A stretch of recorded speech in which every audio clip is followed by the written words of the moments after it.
कहते हैं बच्चे के जन्म के साथ ही पिता के ऊपर जिम्मेदारी बढ़ जाती है। पहले बच्चे का मेडिकल खर्च, फिर पढ़ाई का खर्च, उसके बाद शादी और उसे अपने पैरों पर खड़ा करने की जिम्मेदारी। इस सभी के लिए पैसों की जरूरत होती है। आप अपने बच्चों के सभी खर्चों को आसानी से पूरा कर सके, इसके लिए बढ़िया फाइनेंशियल प्लानिंग की जरूरत होती है। सटीक फाइनेंशियल प्लानिंग से आप अपने बच्चों की सभी जिम्मेदारियों को पूरा कर सकते हैं। नमस्कार, आप देख रहे हैं फायदे के फंड। मैं हूं आपके साथ अरुणिमा द्विवेदी। म्यूचुअल फंड्स में छोटी एसआईपी से जरिए आप अपने बच्चे के भविष्य में आने वाले सभी खर्चों से पार पा सकते हैं।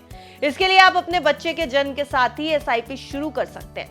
निवेश की शुरुआत आप 21, 10 और 12 के फॉर्मूले से कर सकते हैं, जिसके बारे में हम आपको बताने जा रहे हैं।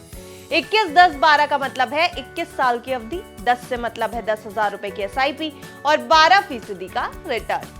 ये फॉर्मूला आपके बच्चे को 21 साल की उम्र में करोड़पति बना सकता है। अगर आप इसी फॉर्मूले के आधार पर यानी 10,000 की एसआईपी 21 साल के लिए करते हैं और 12% का आपको रिटर्न मिलता है, तो आप 1,13,00,000 का फंड जोड़ सकते हैं।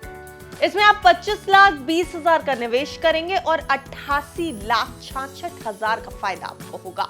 अब सवाल यह भी है कि हर किसी व्यक्ति के लिए हर महीने 10,000 की एसआईपी करना मुमकिन नहीं होता। किसी की कमाई कम होती है, किसी की ज्यादा। ऐसे में आप अपनी महीने की कुल सैलरी या इनकम का 20% तक एसआईपी करनी होती है। अगर आपकी सैलरी 50,000 या उससे ज्यादा है तो आप 10,000 की एसआईपी आसानी से कर सकते हैं। अगर कम है तो आप स्टेप एसआईपी का सहारा ले सकते हैं। इसका मतलब कि जैसे जैसे आपकी कमाई बढ़ेगी आप अपनी एसआईपी बढ़ा सकते हैं। मान लीजिए आप 4,500 रुपए से एसआईपी की शुरुआत करते हैं और हर साल 10% एसआईपी बढ़ाते हैं, तो भी आप 21 साल के बाद में 1,04,00,000 रुपए का फंड जोड़ सकते हैं। ये रकम भी 12% सालाना रिटर्न के आधार पर ही निकाली गई है। यानी इनकम कम या ज्यादा, इससे ज्यादा फर्क नहीं पड़ता। बस आपको अपने लक्ष्य को हासिल करने के लिए निवेश करना है।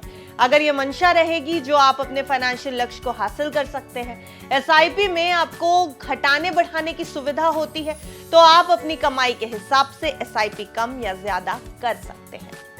हमारे फायदे के फंड की रिपोर्ट आपको कैसी लगी, हमें कमेंट सेक्शन में जरूर बताएं और ऐसी दूसरी खबरों के लिए देखते रहिए बस्ता।